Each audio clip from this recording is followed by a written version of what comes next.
Welcome to The Know, I'm Mica. Gamers are getting charitable this week in the aftermath of Hurricane Harvey and the devastating effect it had across the southeast Texas coast. If you've been looking for a way to help, there are several communities getting involved, and one of the most notable is the Games Done Quick crew, who are throwing together a charity stream for the weekend. Harvey Relief Done Quick starts at 8 p.m. Eastern tonight and lasts through 8 p.m. Eastern on Sunday. The live stream will cover 45 games in total, with 100% of donations going to the Houston Food Bank. Eddy is also participating with a special shirt with $4 of every sale going to the Houston Food Bank as well. If neither of those are your speed or you're looking to donate elsewhere, Bungie has also announced a commemorative pin in their store, which will also give you a Destiny 2 emblem when it launches next week. All profits will go through Charity Direct Relief, who is already at work in Houston.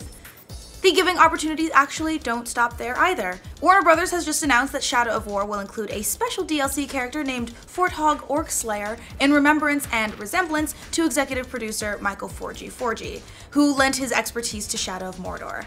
Developer Monolith said in a trailer for the Orc Slayer, "We lost Mike to cancer during the development of Shadow of War, and we want to remember and honor him with a little bit of immortality in Mordor.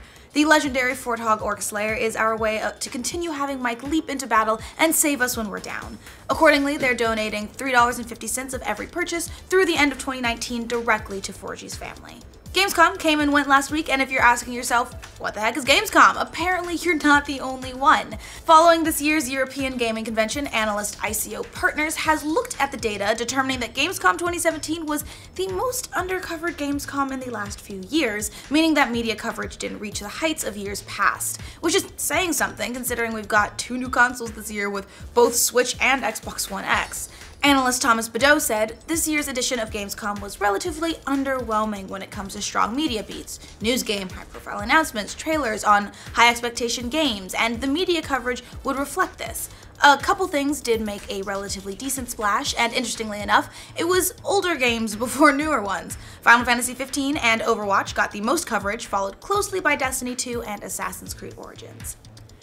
Now that Sonic Mania has taken over, it looks like we finally got a firm date on the next game in the franchise, Sonic Forces. The 3D Sonic will be releasing on November 7th, and pre-ordering the physical bonus edition will get you access to a slew of in-game items to customize your character to look like other Sega or Atlas properties, like Super Monkey Ball, Knights, Jet Set Radio, and yeah, even Joker from Persona 5. So get ready to make those Sonic fanfiction memes even memeier.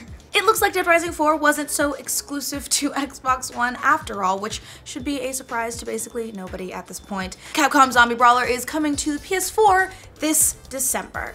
Capcom released a new trailer for the PS4 version of the game, which they're calling Frank's Big Package, containing all of the downloadable content released thus far, as well as a new game mode. In Capcom's Heroes, players can experience Dead Rising 4 with Frank donning the outfits and abilities of other Capcom characters, so if you've always wanted to blast zombies as Mega Man, you'll finally get your very weird and morbid wish. We've reported that the people in charge of the Paris Olympic Games are considering adding competitive gaming to the 2024 Summer Games, but apparently video games considered violent won't be included. Thomas Bach, the president of the IOC, told a Chinese newspaper that violent video games run counter to Olympic values, which disqualifies a lot of most popular competitive games like Counter-Strike, and it leaves us with some questions. What about games like Dota 2 or League of Legends, which have violence, but, you know, from farther away? But what about cartoonishly violent games like Overwatch? Maybe this is their way of saying we'll only be seeing sports games like FIFA and NBA 2K. Hey Olympics! Splatoon 2. Or shooting people with paint guns against Olympic values, but they're not really people, they're kind of squids, so is that animal cruelty? We've got a release date for the Battlefield 1 DLC, In the Name of the Star, which will be released on September 19th, with premium passers getting it early on September 5th. The DLC costs just $15 US and has 6 maps and a new mode, among other features. The new mode, called Supply Drop, is set on the Eastern Front, and it involves a team competing to get weapons from airdrops, and it's really cool. Meanwhile, the game will get an operations update in October and a standard update in November. The third expansion, which is called Turning Tides and will focus on amphibious war, will drop in December. We've got good news and bad news about the Metal Gear movie. Bad news, it's still a long ways off. Good news, the director wants to make the script more Kojima. Jordan Vogue Roberts told GameSpot that thanks to the success of his recent movie Kong Skull Island, his standing in Hollywood has gone up.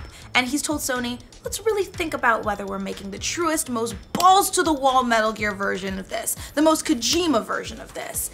And even if that means that we'll make it for a little bit less money, let's make it the version of this that's true to what it is, fully committed to what Kojima's voice is.